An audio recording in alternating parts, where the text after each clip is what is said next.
ঈদুল আজহা সামনে রেখে ব্রাহ্মণবাড়িয়ার খামারে খামারে চলছে কোরবানির পশু মোটা তাজাকরণের কাজ। তবে গোখাদ্যের ঊর্ধ্বগতিতে ব্যয় বাড়ায় দুশ্চিন্তায় খামারিরা।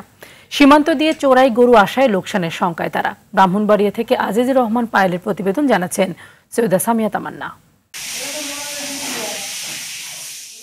দরজায় করা নাড়ছে পবিত্র ঈদুল আজহা, তাই কোরবানি পশুর পরিচর্যায় ব্যস্ত সময় পার করছে ব্রাহ্মণবাড়িয়ার 14,792 জন খামারি।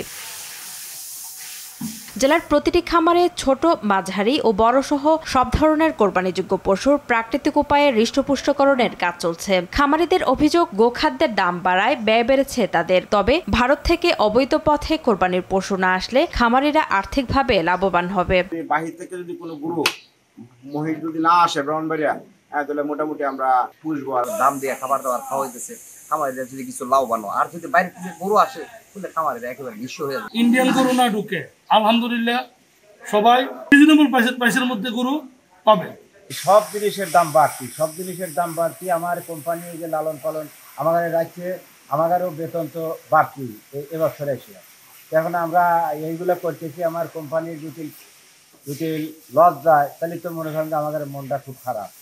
আমরা চাই যাতে জিনিসটা যাতে ভালোভাবে আমরা বিক্রি করতে পারি। ব্রাহ্মণবাড়িয়া যে গরু খামার আসে পর্যাপ্ত পরিমাণ, আশা করি ইনশাল্লাহ আমাদের এই গরু দিয়ে, এই মহিষ দিয়েই আমাদের কোরবানির পর্যাপ্ত পরিমাণ চাহিদা মিটবে ইনশাল্লাহ।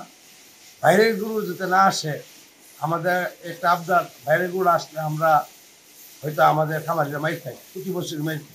জেলা প্রাণী সম্পদ বিভাগ জানিয়েছে, খামারিদের স্টেরয়েড ব্যবহার রোধে উপজেলা পর্যায়ে উঠান বৈঠক করে গবাদি পশু হৃষ্টপুষ্টকরণে প্রশিক্ষণ দেওয়া হয়েছে। বরাবরের মতোই এবারও আমরা ভেটেরিনারি মেডিকেল টিম থাকবে আমাদের পর্যাপ্তভাবেই, যেখানে মানুষ যেন মাংসটাকে নিরাপদ খাদ্য আকারে যেন হাতে করতে পারে, নিতে পারে বা কিনতে পারে, সেই ব্যাপারে আমাদের টিম তৎপর থাকবে। এছাড়াও যদি কিছু সমস্যার জন্য প্রাথমিক চিকিৎসার প্রয়োজন হয়, সেটার জন্য ইনশাল্লাহ আমরা তৎপর থাকব।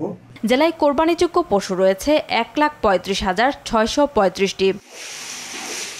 সৈয়দা সামিয়া তামান্না, RTV।